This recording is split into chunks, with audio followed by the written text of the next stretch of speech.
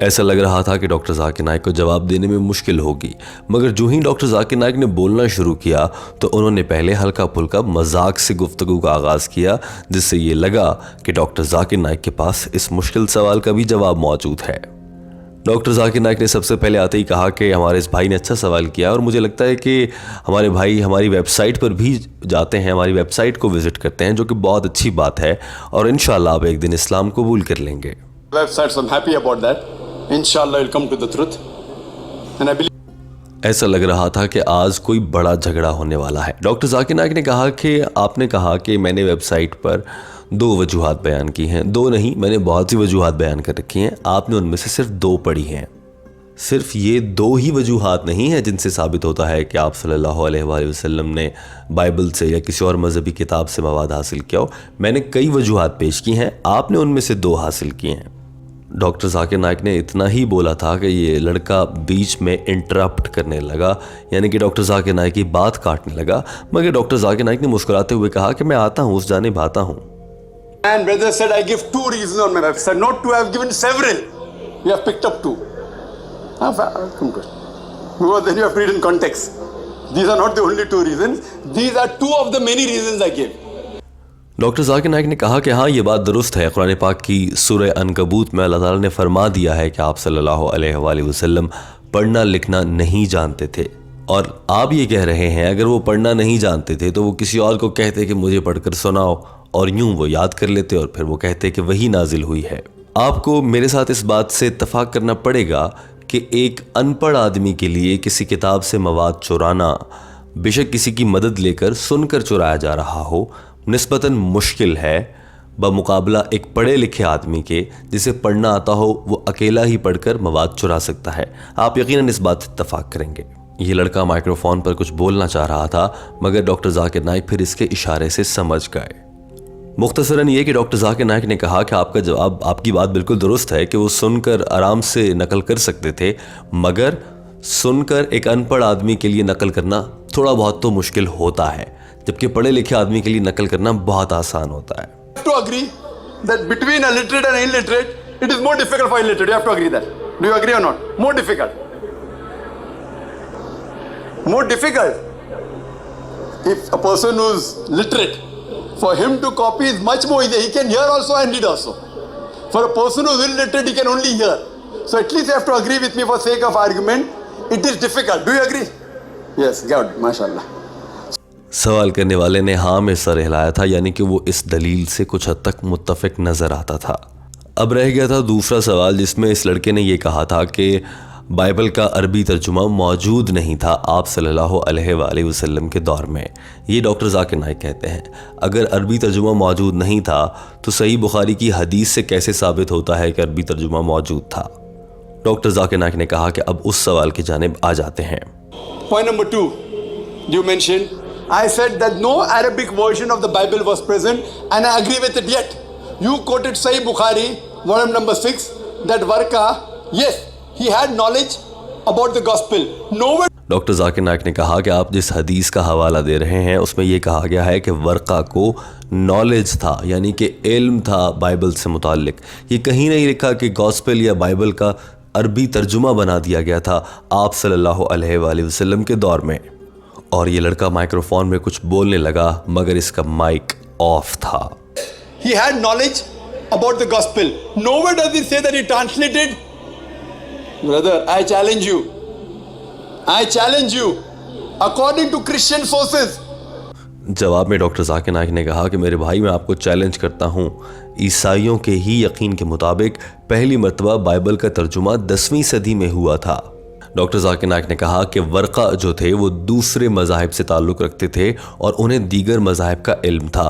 ہو سکتا ہے انہوں نے کچھ ہلکے پھلکے نوٹس لکھے ہوں، کچھ صفحوں پر لکھ دیا ہو، مگر وہ پوری بائبل کا ترجمہ کر ڈالیں گے؟ ایسا ممکن نہیں ہے، میں اس پر یقین نہیں رکھتا۔ اور نہ ہی کہیں صحیح بخاری میں یہ لکھا ہوا ہے کہ ورقہ نے پوری بائبل کا ترجمہ کیا تھا۔ ڈاکٹر ذاکر نائک نے جملہ دہراتے ہوئے کہا کہ میں آپ کو چیلنج کرتا ہوں۔ Saying that he has translated, he may have written some notes, but translated the full Bible, impossible. Nowhere does Sahih Bukhari say that Warqa translated the full Bible. I challenge you. یہ سب کہنے کے بعد doctor Zakir Naik نے ایسی دلیل سامنے رکھی کہ یہ لڑکا خود بھی شرمندہ ہونے لگا۔ ڈاکٹر ذاکر نائک نے کہا کہ اچھا اگر مان لیتے ہیں کہ آپ صلی اللہ علیہ وآلہ وسلم نے بائبل سے چیزیں لے کر قرآن مجید میں ڈالی ہیں، تو میں آپ کے سامنے کچھ معلومات رکھتا ہوں جو بائبل میں دی گئی ہیں۔ بائبل کہتی ہے کہ چاند کی روشنی اس کی اپنی ہوتی ہے۔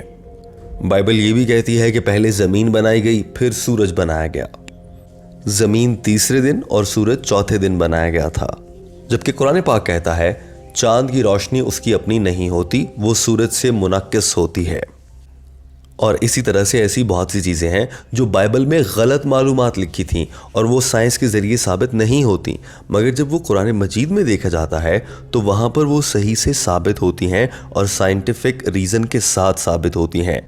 یعنی کہ بائبل میں جو معلومات ہیں وہ قرآن مجید میں آنے کے بعد بدل گئی ہیں اور وہ سائنس سے ثابت ہونے لگی ہیں۔ تو آپ کو کیا لگتا ہے آپ صلی اللہ علیہ وآلہ وسلم کوئی سائنسدان بھی تھے کیا کہ وہ بائبل سے پڑھتے، پھر سائنٹیفک ریسرچ کرتے اور پھر ٹھیک کر کے قرآن مجید میں لکھ دیا کرتے تھے؟ So you mean to say Muhammad sallallahu alaihi wasallam picked up all these things and corrected? Do you think he was a scientist? No, it was a revelation from God. So go for my full talk, just quoting part of my talk, and as though like you will say that I will. You hear my full talk. Doctor Zakir Naik اپنی بات مکمل کر چکے تھے اور کہا کہ ذرا عقل استعمال کیجئے، ایسے الزامات نہ لگایا کریں، اور اگر میں آپ کی یہ باتیں صحیح مان بھی لوں تو پھر آپ مجھے بتائیے کہ آپ صلی اللہ علیہ وآلہ وسلم کو آج سے 1400 سال پہلے جو بات سائنس کو اب سمجھ آ رہی ہے اس جدید دنیا میں آ کر، جب اس سے پہلے پتھر کا دور تھا، انسان اتنی ترقی نہیں کر سکا تھا، اسے سائنٹیفک ریسرچ نہیں آتی تھی، اس دور میں 1400 سال پہلے آپ صلی اللہ علیہ وآلہ وسلم نے سائنس سے ثابت ہونے والی درست باتیں قرآن مجید میں کیسے لکھوا دیں؟ بائبل میں تو لکھا ہی غلط تھا۔ بے شک یہ اللہ کی جانب سے نازل ہونے والی وحی تھی اور اللہ کا پیغام ہوا کرتا تھا جسے ایمانداری کے ساتھ آپ صلی اللہ علیہ وآلہ وسلم نے اپنے امتیوں تک پہنچایا ہے۔ Is it possible for a human being 1400 years back to correct all the scientific errors? Means what is wrong he corrected. It's impossible. Impossible. So this proves that it was not his work, it was the work of the Creator, Almighty God. Hope that answers the question. Doctor Zakir Naik انتہائی خوبصورتی کے ساتھ اپنا جواب مکمل کر چکے تھے اور یہ لڑکا بھی بہت حد تک مطمئن نظر آ رہا تھا۔ دوستو آپ کو یہ گفتگو کیسی لگی؟ کامنٹ کر کے اپنی رائے کا اظہار ضرور کیجیے گا۔ ہمارے چینل ہم قدم کو سبسکرائب کر لیجئے تاکہ ایسی ہی مزید ویڈیوز آپ تک پہنچتی رہیں۔ اپنا بہت سارا خیال رکھیے۔ اللہ حافظ۔